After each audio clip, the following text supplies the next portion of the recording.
I can't imagine that I would have done anything else with my life.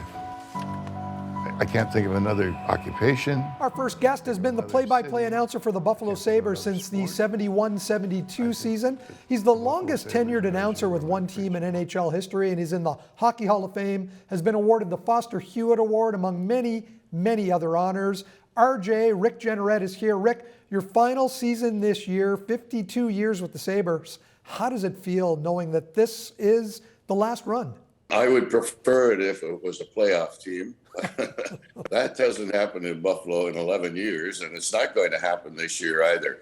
So I guess I'm going out the same way it's been for the last decade. You've been through a lot of ups and downs with the team, the French Connection line, the Dominic Hasek and Pat LaFontaine years. Where do you see this team fitting in the NHL as a legacy? Well, this team now is going to be good. I really think it is. But boy, oh boy, they got some work to do. And they got some growing up to do, too. And that's going to be the problem for Don Granato and the coaching staff. They have to deal with the young guys who are coming in, and some of them are really talented. I'm amazed, as a matter of fact. But again, it's probably going to be another couple of years before they make a poke at gaining the playoffs. How difficult was it with the Jack Eichel situation last year? I didn't find it difficult at all. I like Jack, and Jack and I have been communicating by text ever since he left Buffalo, as a matter of fact. So on a personal basis, it's quite fine. I understand his beef with the team. I understand the team's position as well. And probably this is the best way, the most amicable divorce that they could have come up with. When you think of yourself as a broadcasting legend, because you can't deny that you are. I mean, you're known all across North America. You've been this long with the Sabres. When you go back to your early days, did you ever think you were going to spend this long with the Sabres and become such a fixture on radio and television? Not a chance. Not a chance. It's been 51 years now, and there's no way anybody will ever touch it again, because people move around too much these days. We're far too mobile to be involved in a situation that's going to last for a half a century. So I never dreamt that it would come to this. I am delighted it did, that I was able to stay with one job, with one team for all of this time, a couple of different arenas and about 12 different arena name changes coming over the years. So I'm very happy, except for the fact that the team's positioning doesn't leave me in a great state of mind. But other than that, it's been a good ride. Over the years, working with people like Jim Lorentz, Danny Gare, Martin Biron, Rob Ray, did you have a favorite? Not at all. I mean, and if I did, the other ones would shoot me. So if I said that, no, I got along great with all of them, and different personalities, no doubt about it whatsoever. But not a chance that I could differentiate between any of them and say this guy's better, this guy's better, or in any pecking order whatsoever. I wouldn't even try. Did you have a favorite era of the team? Was it one of the two Stanley Cup runs? Well, 2006, I think, would have been the best, and it was the most fun. But that didn't happen either, as they lost out in the conference finals to Carolina.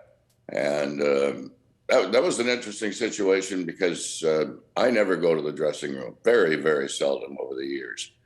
And after they lost that night, and it was Game 7, so it was all over, and it was in Carolina. We had to fly home from them right after the game. I did go down to the room, and I walked around the room and shook hands with every player. And I got to Ryan Miller, and he was a little wrought with emotion, let's say, as everybody in the room was. And so I reached out to take his hand and congratulate him on a wonderful season, and we both burst out crying. So I knew that it was an emotional evening, and it's not the way anybody in Buffalo wanted it to turn out, but that's the way it went. Your two sons, Chris and Mark, both followed you into radio. How did you feel about that at the time? Oh, that was great. They're both involved in the media.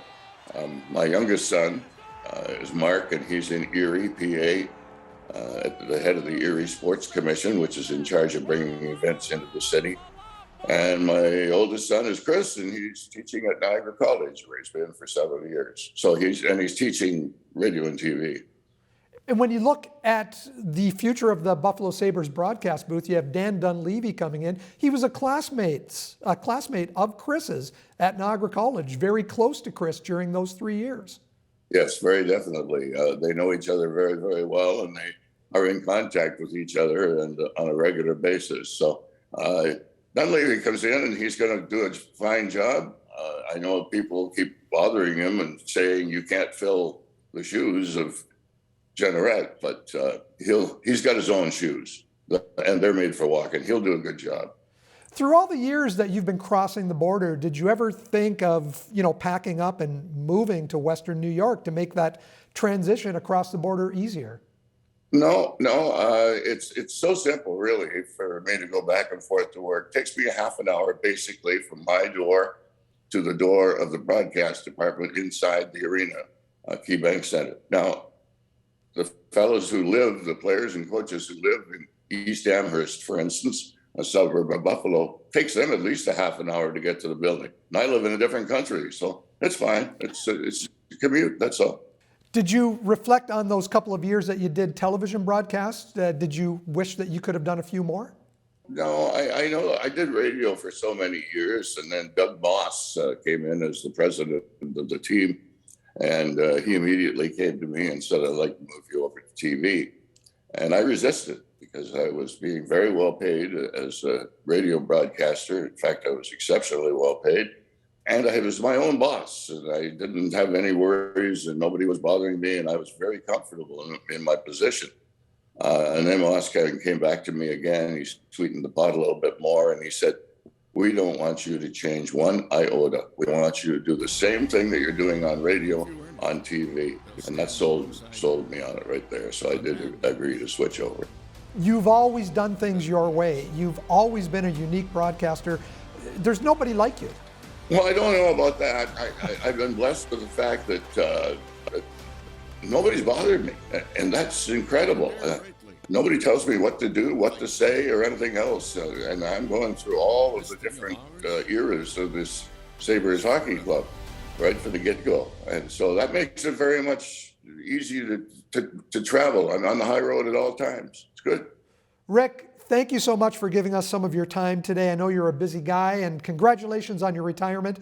April 29th against the Chicago Blackhawks. It's going to be some evening.